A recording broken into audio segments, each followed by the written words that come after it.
Community managers constantly cause controversy and they think that they can do no wrong. They don't see the fact that they are pushing people away from the game they're supposed to be helping keep afloat. And now the senior community manager of Remedy Entertainment, a company already going under, says that they befriend the writing team so they can convince them to make every character gay, and they are being 100% serious.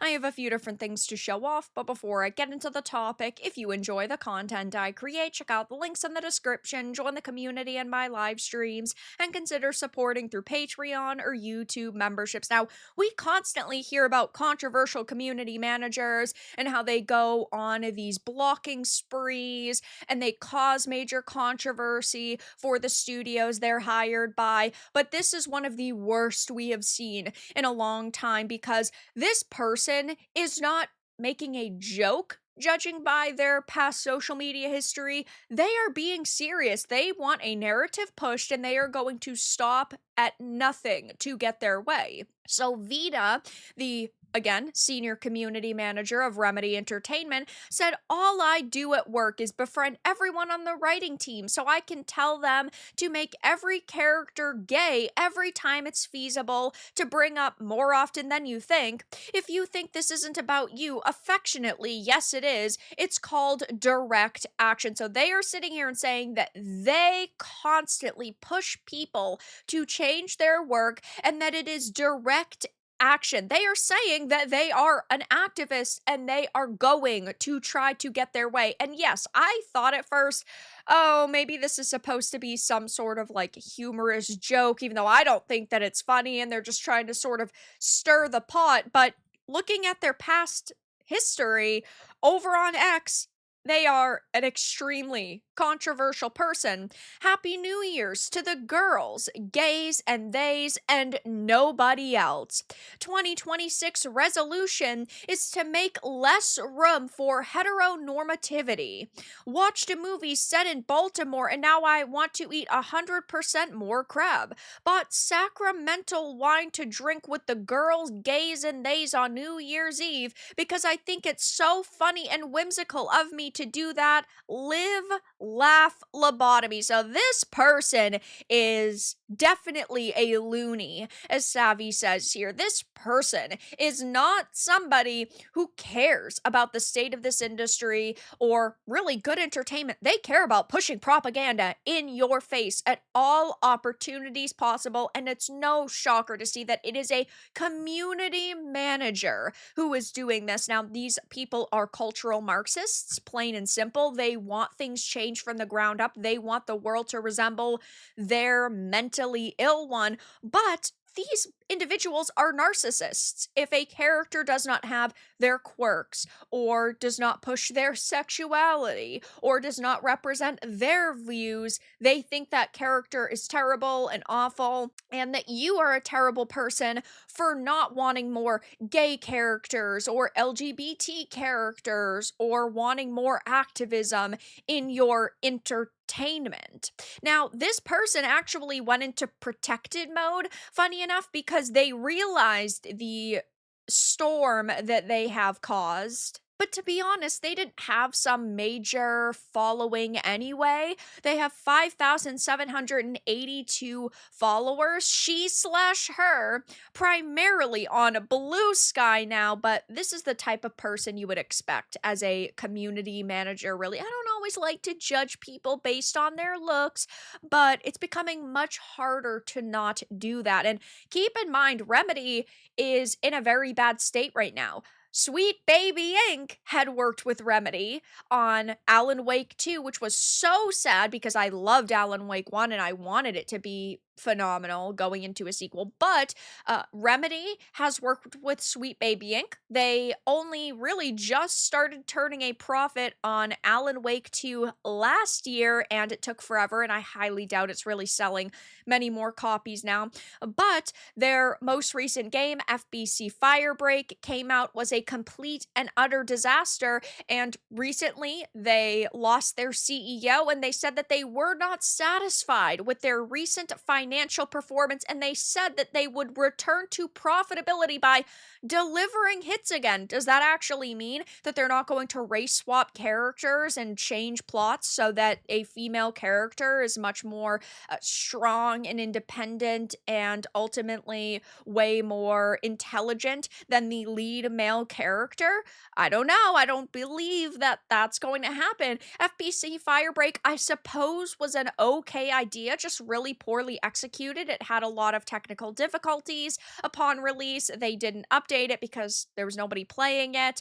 There were, from the beginning, problems with servers because there weren't a lot of people online, and they had suffered an operating loss of 16.4 million euros in Q3, partially thanks to FBC Firebreak, and this is why the CEO left his role with immediate effect, because under him there were several large failures, and well, they ultimately are getting what they deserve. If these are the types of people that are paired and partnered and really working with these companies, I'm not going to shed a tear for their eventual closure. But yes, Vita said that they are basically trying to push the writing team to make every character gay every time it's feasible, and apparently it's almost always feasible, and they're saying that it's direct action, and they're getting wrecked on social media for it. That's why they locked down their account. That's why they are really hiding behind this wall, because they made a controversial statement. They admitted what gamers have been saying is true, and well, people are calling them out. Say shit with your chest, okay? Believe what you're saying, and if you believe what you're saying and you're going to stand behind that opinion, why are you locking down your account? There are plenty of times where I say something people don't agree with. I don't private every video. I don't hide every video. I don't private or hide videos because I think that it's important for accountability's sake. Even if I say something 6 months later, I'm like, you know what? I don't know if I fully agree with that stance anymore. I still leave it up so that people can call me out on it because I actually have a sense of accountability. It's just that simple. I didn't do this when I was an active community manager in games. I would advocate for things that we should avoid to not alienate a massive chunk of the audience. I've been called a bigot and many other horrible things. I've had opportunities lost and advancement stifled. Real and gay. Vita is offline. Thank you for using my screenshot. I've been using Vita as a part of the foundation for my argument against DEI for a couple of years now, which is, yeah, crazy that this person is at least being called out now, I suppose, but they did fly under the radar for a very long time. Remedy cannot get any worse. Yeah, and they race swap Saga.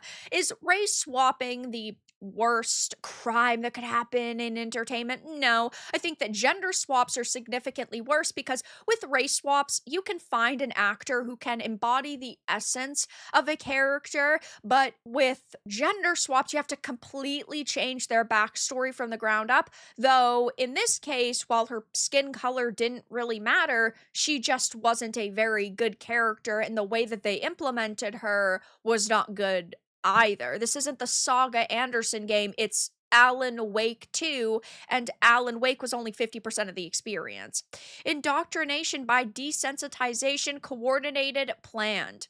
We've gone from it's not happening, you're a conspiracy nut for saying it is, all the way to look at me, I'm doing that all the time and you should thank me for it. It's so funny because this had happened with the Lord of the Rings Tales of the Shire game that had come out just a few months ago, because there were people behind that project who had said, oh, you're a conspiracy theorist for saying there are people and organizations in this industry that are pushing DEI. You're just a terrible person who doesn't like diversity and inclusivity. And I had called out the fact that that was a lie then, but this is just even more proof that we were right and we're not conspiracy theorist nut jobs.